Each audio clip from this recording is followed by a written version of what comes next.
Olá, pessoal. Uma boa noite a todos. Meu nome é Luiz e sou professor da Universidade Federal de São Paulo. Atuo na Escola Paulista de Enfermagem, especificamente na disciplina de Urgência e Emergência. Nesta aula, abordaremos o idoso em unidades críticas e vamos conversar um pouco sobre o tema insuficiência respiratória aguda. Em dias como hoje, afinal, em plena pandemia que castiga principalmente nossos idosos, este tema é de grande relevância. Ao fim da aula, serão capazes de reconhecer uma insuficiência respiratória, realizar uma abordagem sistemática, escolher o melhor dispositivo para a oxigenoterapia, reconhecer a necessidade de ventilação não invasiva e promover um ambiente seguro e proativo durante uma intubação orotraqueal. Então vamos lá. Vamos fazer aí uma breve revisão sobre os nossos mecanismos respiratórios. Bom, o processo respiratório ele é dividido em três fases. Né? A primeira fase é a ventilação, a segunda fase é a troca de gases e a terceira fase é a respiração propriamente dita. Vamos começar com a ventilação. O processo de ventilação é um processo complexo, envolve nosso sistema nervoso central e ele depende de uma série de fatores para que ocorra a mecânica ventilatória de uma forma satisfatória.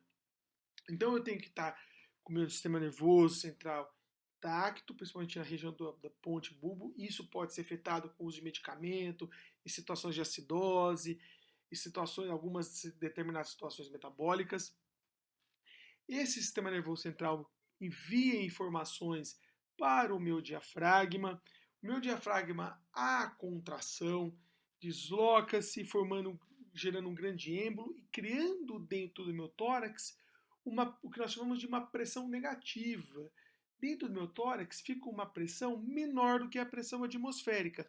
Isso faz com que o ar, né, que está fora dos nossos pulmões entre através da cavidade nasal ou boca, seja conduzido pelos condutos das vias aéreas superiores, por exemplo, a faringe, a laringe e a traqueia, até chegar nos brônquios, bronquíolos e os alvéolos.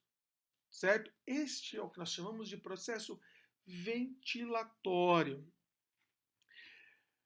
Nos alvéolos ocorre a troca de gases através do processo de difusão.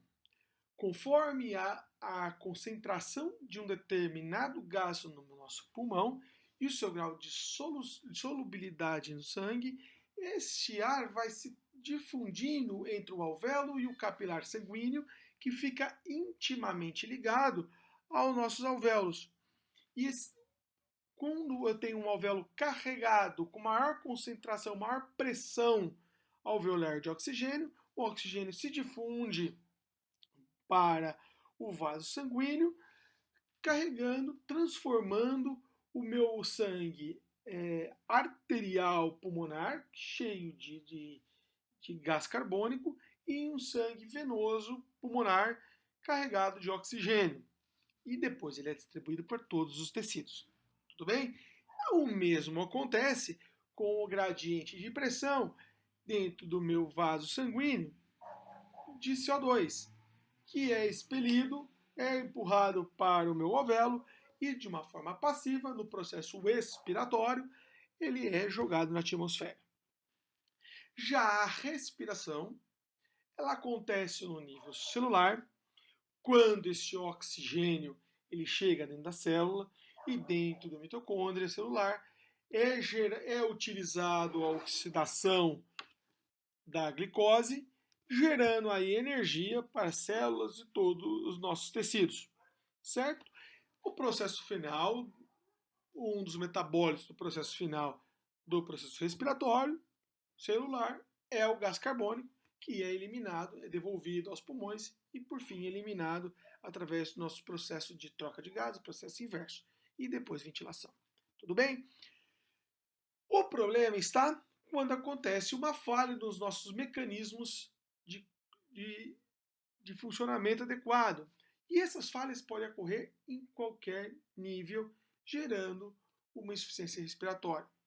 Inicialmente, os mecanismos compensatórios podem até ajudar no processo de recuperação ou no processo de manter o meu doente e no melhor nível possível até que ele procure o serviço de emergência ou procure ajuda médica. A insuficiência respiratória ela é definida basicamente pela incapacidade do processo respiratório, ventilatório, de todo esse mecanismo, não suprir a demanda que o nosso corpo pede. Então, quando a demanda ultrapassa a capacidade do nosso sistema respiratório, podemos dizer insuficiência respiratória. Ela pode ser dividida entre o tipo 1 ou o tipo 2, o que na prática nós vamos dividi-la através do nosso resultado de gasometria. A tipo 1, ou chamada também de hipoxêmica, é quando o valor gasométrico da PaO2 ele é inferior a 60 milímetros de mercúrio e geralmente ela é relacionada à insuficiência alveolo capilar. Ela pode ser de caráter distributivo, como por exemplo uma alteração da relação ventilação-perfusão, muito característico nas embolias pulmonares, ou uma questão propriamente dita disfuncional, aonde, como exemplo, eu cito aqui um alvéolo cheio de transudato. Na tipo 2, ou hipercapnica, nós estamos falando de uma insuficiência ventilatória e é definido por uma PaCO2 maior do que 45. Ela pode ser de caráter obstrutivo, por exemplo, numa obstrução de vias aéreas superiores, numa UVACE. Pode ser restritivo, né? O pulmão não tem uma capacidade de elástica de se distender o suficiente, ou uma questão neuromuscular, por exemplo, doença desmielinizante, paralisia dos músculos por opiáceo, ou medicamento, ou intoxicação metabólica, enfim. É interessante darmos uma olhada nesse gráfico que está aqui, que simboliza a relação da saturação e pressão de oxigênio. Aqui ele deixa muito claro que quanto maior for a pressão arterial de oxigênio dissolvido, maior a saturação de hemoglobina. Chama a atenção aqui o valor de 60, por isso que a hipoxêmica é definida como 60, que quando a pressão arterial de oxigênio sanguíneo dissolvido atinge o limite de 60, a curva descendente passa a ser muito maior, levando a maiores hipoxemias. De acordo com os tipos clínicos, as insuficiências respiratórias podem ser aguda, insuficiência respiratória crônica ou insuficiência respiratória crônica que se agudizam. As principais manifestações clínicas elas podem ser divididas entre duas categorias, ou de caráter hipoxêmica ou de caráter hipercapnica. Por exemplo, a hipoxêmica nós vamos encontrar cianose, taquicardia, hipertensão arterial, oligúria, e aí dependendo do grau da hipoxemia, bradicardia, o colapso e o choque. Já na hipercapnica, nós vamos encontrar aí a taquipneia, no começo alteração do nível de consciência como euforia, cefaleia, depois a obnubilação, agitação, agressividade, sudorese fria, diminuição da frequência respiratória, até levar ao coma e a apneia. Bom, esse slide aqui é um vídeo que eu vou mostrar para vocês a insuficiência clínica, a utilização do acessório. Observe muito bem a musculatura do reto abdominal, a utilização da musculatura, das musculaturas aqui intervertebrais, nós tem a utilização do músculo escaleno, retração furcular. Observe também, aqui é uma respiração paradoxal, sempre mais definido bem o que é expiração. A respiração paradoxal, respiratória aguda, grave.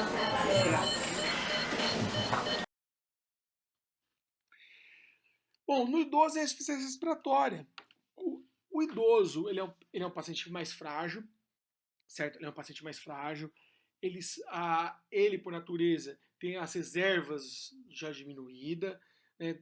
Agora nós estamos falando de idosos que atingem uma idade muito mais saudáveis. Porém, conforme a idade vai passando, As cartilagens costais ficam mais enrijecidas, há uma atrofia muscular, há uma redução disso, uma redução da expansão torácica e uma diminuição da produção e da função mucociliar. Reduz a capacidade de expectoração do nosso doente e também reduz a retração elástica pulmonar. Isso faz com que o meu paciente ele tenha uma capacidade pulmonar diminuída e uma dificuldade maior para a sua expectoração.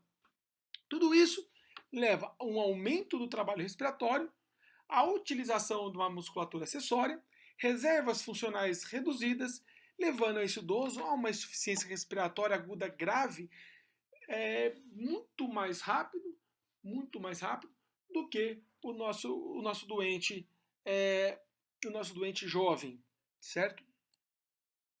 Bom, falar um pouquinho aí da abordagem da insuficiência respiratória aguda. Todo paciente que chega com um quadro de insuficiência respiratória aguda, nós temos que fazer uma avaliação, o MOV, né, monitorização, oxigenação e veia, e aí nós vamos para um dos pilares do nosso tratamento, que é a oxigenoterapia. Por definição, a oxigenoterapia é a administração de oxigênio em uma concentração acima da atmosfera, certo? É a oferta feita por meio, tem vários dispositivos. O objetivo aqui é aumentar a quantidade de oxigênio carreado pelo sangue. É um gás medicinal, por isso é uma prescrição médica, e em algumas situações muito específicas, o enfermeiro pode colocar, de acordo com o protocolo institucional, ou situações de urgência e emergência. Demonstro aqui um parecer do Corém, né, evidenciando aí, liberando a utilização e dando aí o nosso parecer sobre a utilização de oxigenoterapia para os enfermeiros em situações de emergência e colocando aí até 4 litros. Bom, algumas considerações, todos os pacientes críticos, se a oximetria não for confiável, nós vamos utilizar aí o oxigênio, certo? Então, para todo paciente que chegar lá com a gente, uma carga de insuficiência respiratória, onde eu tenho uma oximetria que não consegue detectar, não consegue me trazer algo fidedigno, eu vou utilizar um oxigênio de alto fluxo. Tá? O alvo, geralmente, para os pacientes críticos é manter uma saturação de 94 a 98. Devo lembrar que muitos idosos trazem consigo algumas comorbidades, como, por exemplo, a DPOC, onde o nosso alvo não pode ser um alvo de uma pessoa normal, de uma pessoa que não tem essa doença. Aí, nesse DPOC, o alvo vai ser de 88 a 92. Muito importante procurar e tratar a causa. É importantíssimo registrar a fonte que nós vamos dar o oxigênio, o fluxo, a FiO2 que eu estou estimando, o alvo, a monitorização oximétrica e também a sua resposta, certo? Fluxos abaixo de 4 litros em catéter, não há necessidade de umidificar, e oxigênio, é um gás medicinal, é um remédio, eu devo descontinuar assim que possível. Vários dispositivos eu posso lançar mão. Um dos principais dispositivos é o catéter nasal. Aqui as literaturas elas variam, né? Me baseei por uma que varia de 1 a 6 litros por minuto.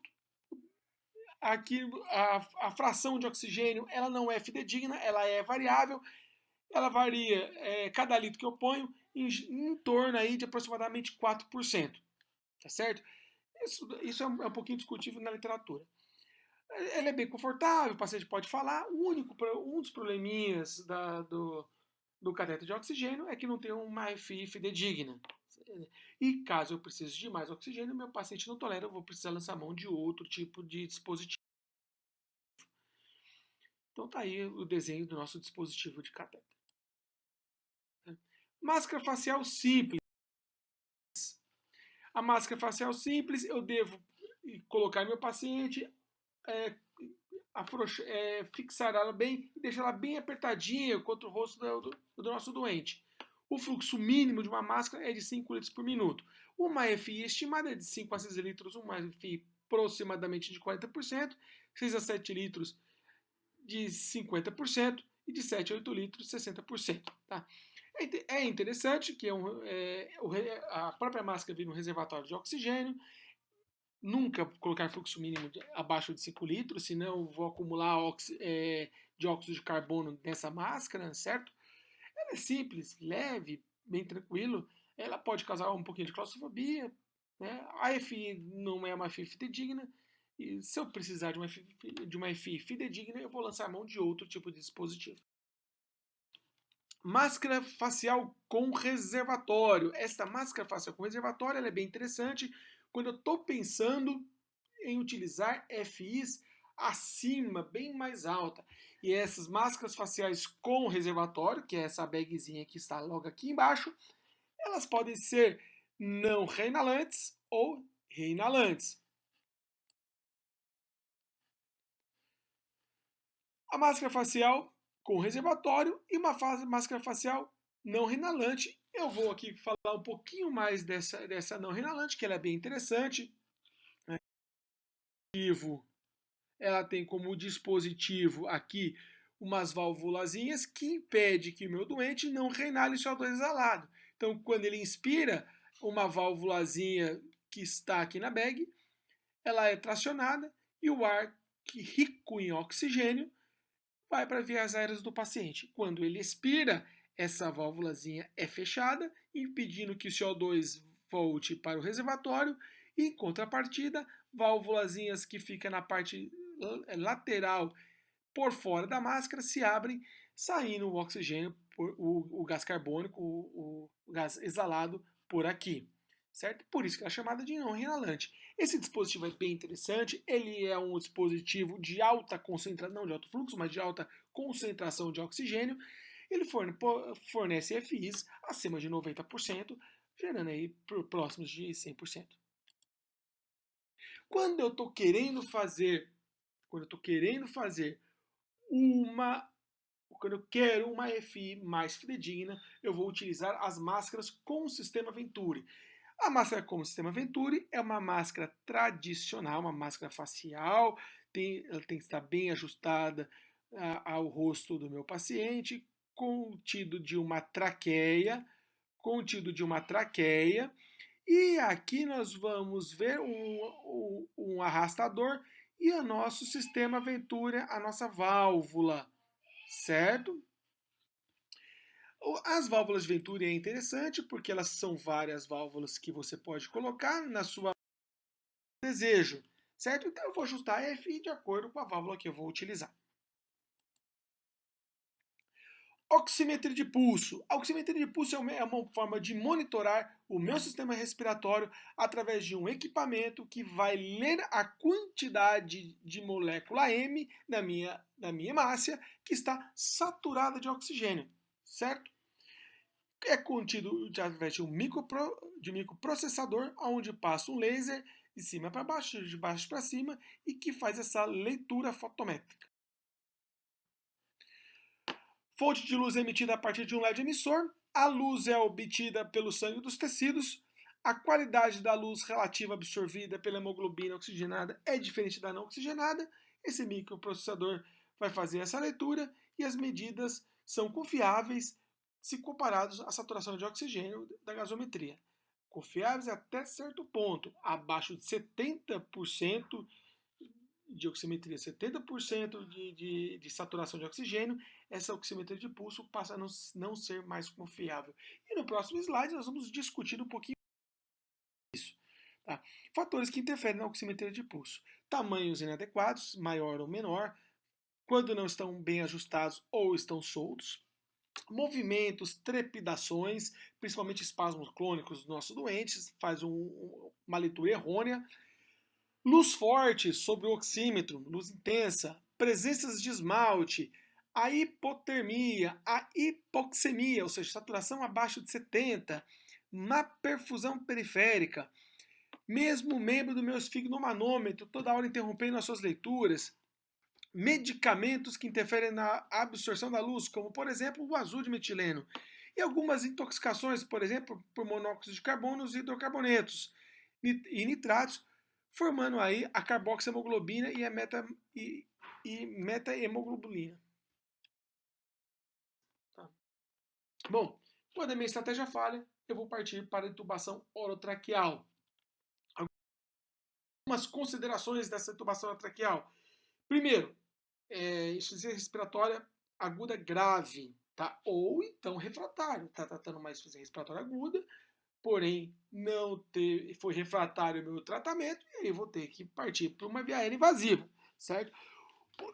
Aqui, quando eu digo via aérea definitiva, intubação, via aérea definitiva, significa tubo com cuff insuflado dentro da traqueia, certo?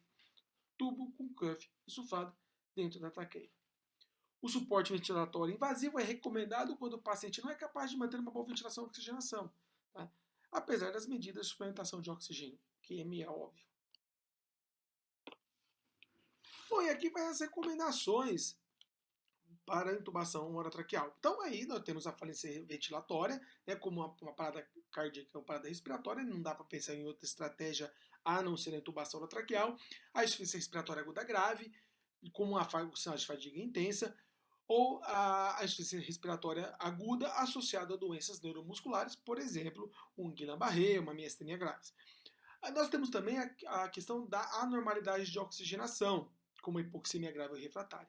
Aqui eu puxo um adendo, vamos chamar um adendo, para a nossa pandemia de Covid, onde muitos pacientes já entram em insuficiência respiratória aguda grave, ou então eles estão em ambiente compartilhado, onde a nebulização ela não é preconizada, ou a VNI ela é contraindicada, ou a gente pede para que se evite pelo grau de aerolização dessa via aérea, difundindo vírus para todo o nosso ambiente, contaminando profissionais e outros pacientes. Também nós temos, então, esses pacientes de Covid, geralmente as recomendações é um pouquinho diferente, nós falamos de uma intubação precoce, tá? Outras aí, proteção de vias aéreas, paciente que não consegue manter e sustentar uma via aérea pérvia, por exemplo, rebaixamento do nível de consciência grave, Glasgow abaixo de 9, obstrução, o risco de obstrução, uma queimadura de via aérea, um choque, né? Ou então quadro de choque refratário. Né? O paciente tem uma piora clínica e tem que evoluir para uma intubação orotraqueal. Tá? Ou então tentativas de resgate por outras estratégias que foram falhas. Vantagem de uma intubação orotraqueal: fornece acesso para a administração de algumas medicações. Isso aí, muito mais na parada cardiorrespiratória do que nos demais. Garante o fornecimento de volume corrente selecionado. Depois que ele é entubado vai para uma ventilação mecânica, eu passo a ajustar o sistema como eu quero ventilar esse doente, desde que meu paciente colabore com a ventilação mecânica, quando bem sedado. Reduz o risco de broncoaspiração. Isso é verdade. Você tem um tubo, você tem um cuff insuflado dentro da traqueia, o conteúdo gástrico chega dentro do pulmão, muito mais dificuldade. Pode acontecer broncoaspiração? Claro que pode, tá? Mas o risco é menor. Garante o fornecimento de altas concentrações de oxigênio. Aqui eu posso ajustar de 21 a 100%. Eu posso colocar o que eu quiser, tá? Que seja de 21 a 100. Tá? Isola a via aérea. Nada entra, nada sai, não sei por dentro do tubo. Tá? Não sei dentro do tubo. Mantém a abertura das minhas vias aéreas e permite a aspiração da minha traqueia. Isso é muito interessante porque nossos pacientes idosos têm uma capacidade mucociliar diminuída, têm a capacidade de expectoração reduzida, e aí muitas vezes vem com uma pneumonia muito intensa, onde a VNI não teve sucesso, porque a indicação é pequena, né? Mas se tentou, porque lá você tem que estudar caso a caso, e aí você entubou o seu doente e começa a fazer aquela higienização brônquica, expirando a via aérea dele, expirando a traqueia dele, tirando bastante secreção. A intubação traqueal, desvantagens. Primeiro, né, tem que ter um médico na sua equipe. Né? A intubação traqueal é um procedimento médico, tem que ter um médico na sua equipe. Então, não dá para por exemplo, num plantão X, ou então no SAMU intermediário, que não tenha médico, né, o enfermeiro tomar essa decisão e intubar.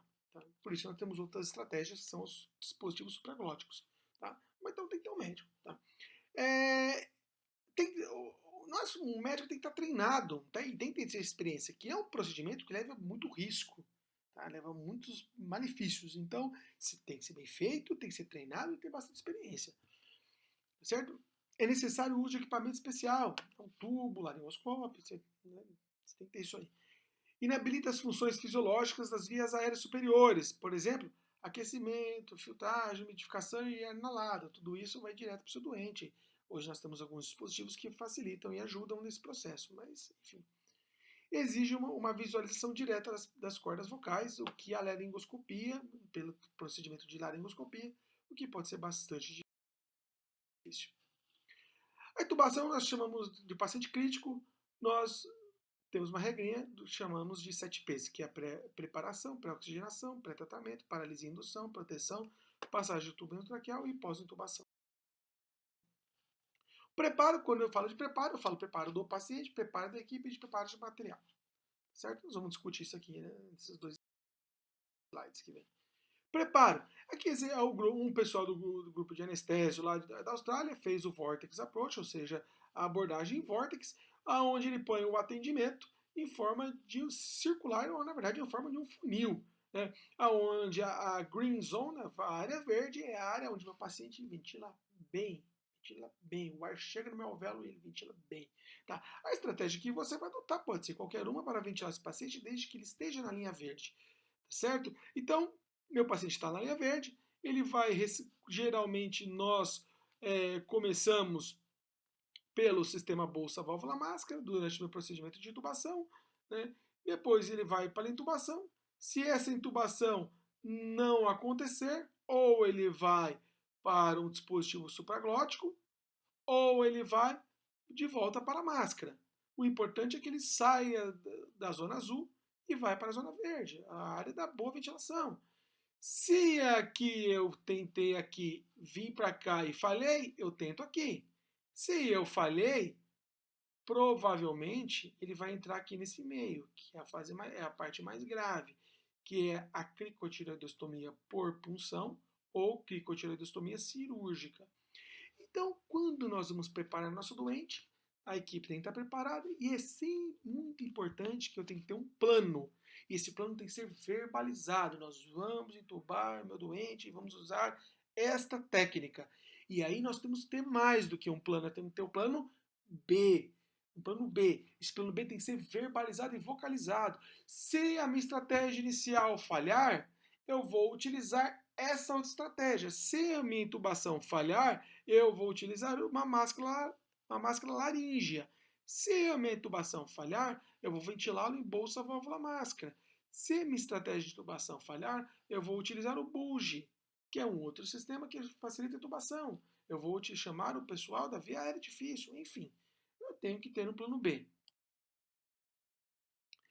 Bom, aqui estão os materiais que eu devo preparar: laringoscópio, tubo, seringa, laringoscópio com a sua lâmina, cadarço para fixar ou outro tipo de fixação, um fio guia ou estilete, uma bolsa válvula máxima, um estetoscópio, canos de Guedel para ajudar a abertura de vias aéreas, um desfibrilador com monitor para monitorizar meu doente e antecipar qualquer emergência, sistema de fixação, monitorização oximétrica, monitorização cardíaca de pressão arterial e uma fonte de oxigênio e uma fonte a vácuo de sucção. Basicamente é isso que eu vou precisar no processo de intubação traqueal. Preparo. Enquanto o paciente está sendo oxigenado, vou reunir o meu material, preparar o material necessário para a intubação. Vou montar o meu laringo, é importantíssimo que a lâmina deve ser acoplada ao cabo. O conjunto lâmina-cabo tem que ser testado todos os dias e tem que estar pronto e verificado antes de iniciar o procedimento de intubação. O tubo adequado, o tamanho nós vamos selecionar por uma média, em torno no segmento feminino, vamos utilizar um tubo de 7 a 8 milímetros e isso vai estar descrito na lateral do seu tubo, né, de diâmetro interno. E nos homens, de 8 a 8,5. Isso é variável e pode mudar, tá certo? É variável e pode mudar. Cada vez que vai fazer uma tentativa de intubação, não pode ultrapassar mais que 30 segundos, porque senão meu paciente desatura. Tá? Devo efetuar a monitorização completa, tanto cardíaca quanto oximétrica, obter acesso venoso periférico antes do procedimento. É importantíssimo que o meu doente não vá para uma intubação hipotenso. Eu devo corrigir hipotensão arterial, porque senão meu paciente corre risco de parada cardiorrespiratória. Então, hidratação, dois acessos venosos, soro, se possível, ou uma droga vasoativa preparada e montada. noradrenalina aí. Vou posicionar meu paciente como EPI, luvas, óculos de proteção e máscara, principalmente aquela face shield. Agora, no Covid, o pessoal tem que entrar extremamente paramentado e criar barreiras de aerolização, impedindo que aerolize esse ar durante o procedimento de intubação. Posicione o paciente em decúbito dorsal. Posicione a cabeça para trás, atrás do paciente. O médico vai ficar, o intubador vai ficar nessa posição, atrás do seu doente. E aí nós vamos solicitar aqui que estabilize a cabeça e o pescoço para que ajude, caso o meu paciente tenha suspeita de trauma cervical. Posicionamento do meu doente, ainda faz parte do meu preparo. Hoje utilizamos coxins embaixo da região occipital e coxins no dorso, e vai ficar inclinado nesta posição. E durante a hora que vai entubar, a mão vai na testa e faz a posição do cheirador, ou seja, narizinho lá em cima. Eu vou alinhar os eixos da cavidade oral alinhado, faringe alinhado e traqueia alinhado, os três eixos, este eixo e este eixo, tá certo? Vou fazer uma pré-oxigenação. A pré-oxigenação posso utilizar uma máscara com reservatório, tá? Manter isso por 3 minutos, ou então 3 minutos depois que eu atingir o nível máximo da minha oxigenação. A função da pré-oxigenação é que meu paciente, evitar que meu paciente desature durante o procedimento de intubação, durante o seu processo de apneia. A pré-oxigenação pode ser feita dessa forma, pode ser feito com um ambu, utilizando o sistema bolsa-válvula-máscara. É importantíssimo que durante a pré-oxigenação, meu oxigênio de nitrogênio tire a concentração de outros gases dos meus alvéolos, tornando ali um reservatório natural de oxigênio. Tá aqui o formato que nós vamos fazer para pacientes que ainda estão conscientes.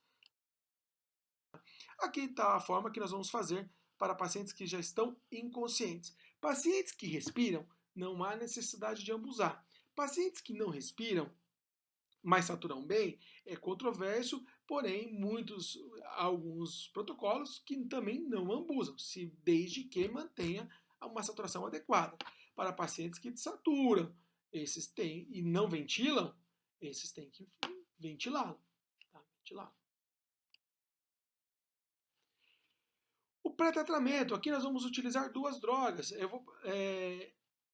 Vai acontecer junto com a minha pré-oxigenação, eu vou utilizar 2 fármacos, né? Um dos fármacos eu posso utilizar o fentanil, que é o que nós mais utilizamos na nossa prática diária.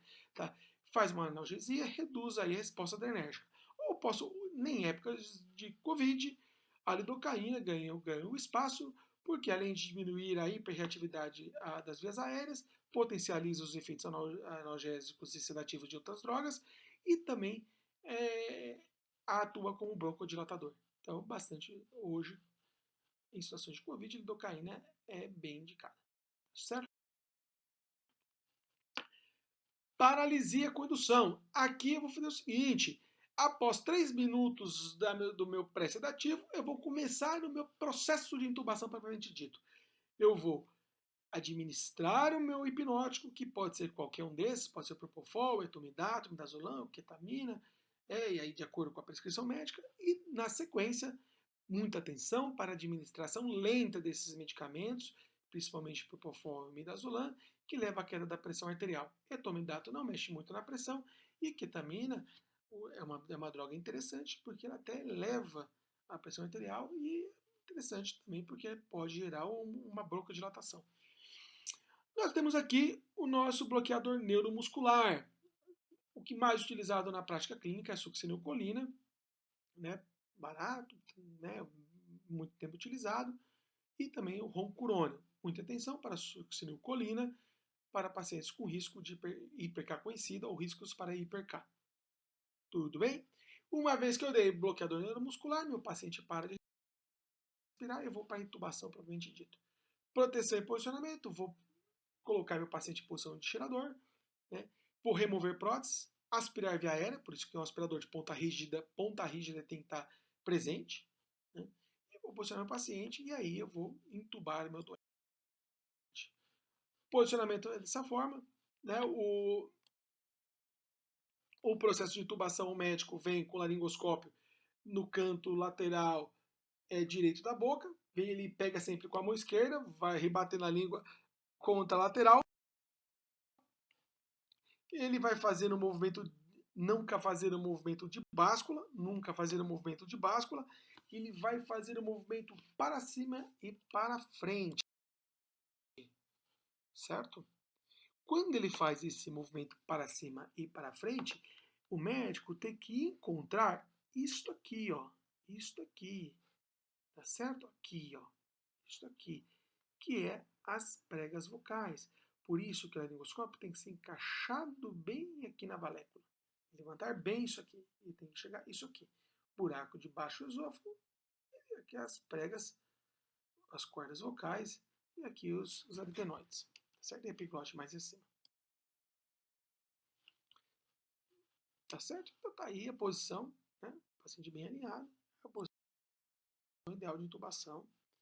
E aí, quando ele tem aquela visualização,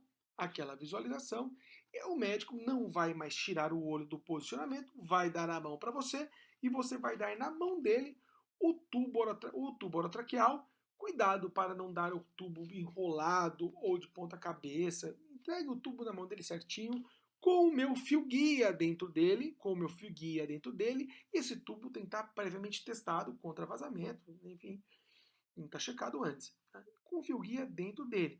Um cuidado importante que tem com relação ao fio guia, na verdade chamado estilete, né? Estilete, tá aqui, né? É que esse estilete ele tem que ter um kick na ponta para que ele não caia e também nunca passar a ponta distal, a ponta final do estilete do tubo, senão eu posso lacerar a traqueia, machucar meu doente e causar um dano grave. Certo?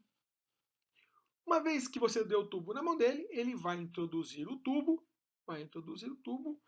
e vai manter esse tubo, vai avançar o tubo até aproximadamente 22 centímetros na mulher, 23 centímetros no homem, da inserção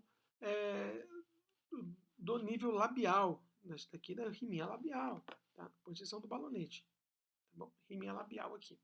Tá? O tubo na lateral ele vem marcadinho, tá? Ele vem identificado em centímetros, certo? Então você vai colocar ele aqui em torno de 22 a 23 centímetros. Uma vez que o médico passou o tubo, ele mantém o tubo fixo e ele vai tirar o fio guia, de dentro do tubo. Uma vez que ele tira o fio guia dentro do tubo, você vai insuflar em torno de 5 a 10 ml de ar. A quantidade de ar é o suficiente para não haver extravasamento de ar pela boca do paciente. Tá? É o suficiente, pouco ar mesmo. Depois vai manter isso no cuff, na pressão de cuff. E aí, com o médico ainda segurando o tubo, para que não ocorra uma extubação acidental, vai fazer a ventilação das bases pulmonar, primeiro o epigastro, depois base esquerda, base direita, ápice esquerda, ápice direita, checando o posicionamento do tubo. Tá certo?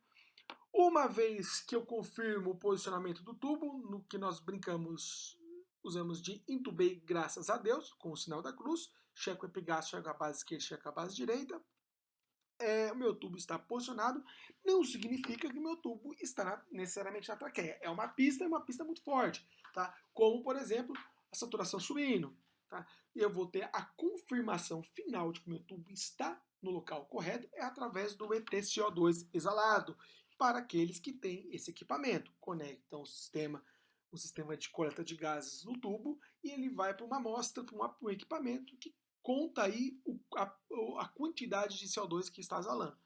Isso me confirma o posicionamento do tubo. Ou então eu espero o raio-x para uma confirmação.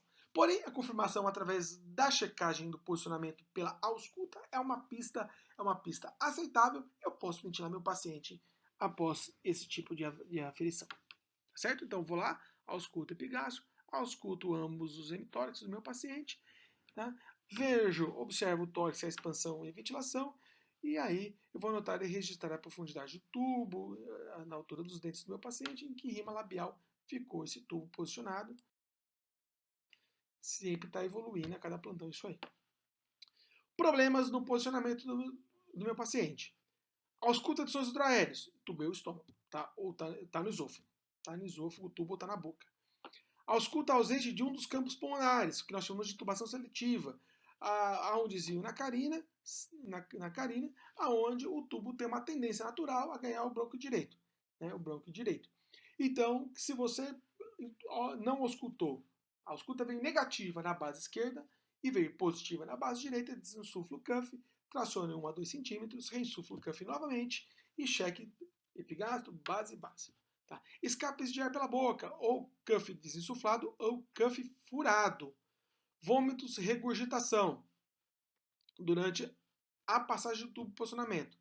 Sucção das vias aéreas com catéter de aspiração de ponta rígida é melhor. Pós-intubação, tá checado, tá legal, tá no local, vou fixar no meu tubo e vou aguardar a radiografia ou então vou fazer a minha contagem do ETCO2. Pós-intubação, alguns cuidados imediatos, vou manter o decúbito elevado de 30 a 45 graus, verificar a altura da cânula de cada plantão, né, para que não ocorra uma intubação acidental, observar rigorosamente o padrão de sinais de desconforto respiratório, atentar à insuflação do cuff, verificar a pressão de cada 6 a 8 horas e realizar a aspiração traqueal quando necessário. Uma coisa que é muito importante, meu paciente tem que estar bem sedado e participando da minha ventilação mecânica, tá certo? Principalmente nesse início. Ok, senhores, ficamos por aqui. Agradeço demais a atenção de vocês. Espero que a aula tenha sido proveitosa e qualquer dúvida, os meus contatos estarão no fim da aula. Muito obrigado e as referências vêm a seguir. Muito obrigado, uma boa noite a todos.